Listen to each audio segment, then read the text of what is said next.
የኬጂ ተማሪ ይህንን ቃል ያውቀዋል። ፕሊዝ የሚለው እባክህ ማለት ነው አይደለ?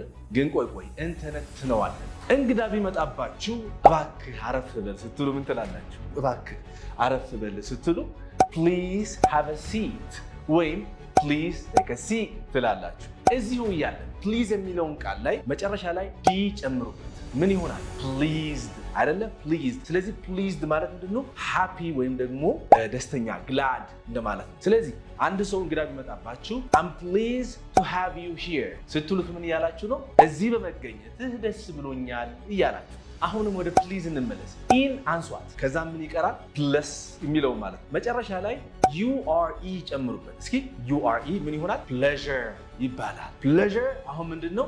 አሁንም ደስታን ይገልጻል ማለት ነው። ኢትስ አ ፕሌዠር ቱ ሚት ስትሉ ስላገኘሁህ ደስ ብሎኛል እያላችሁ።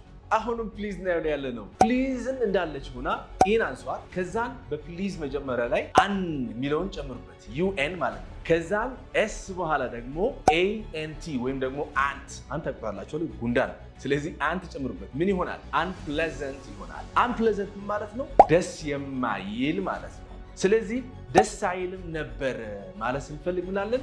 ኢት ዋዝ አንፕሌዘንት። ኢት ዋዝ አንፕሌዘንት። ደስ የሚል ነበር ማለት ስንፈልግስ ምን እንላለን? እሱን በኮሜንት ጠብቃለሁ። ሰላማችሁ ይብዛልኝ።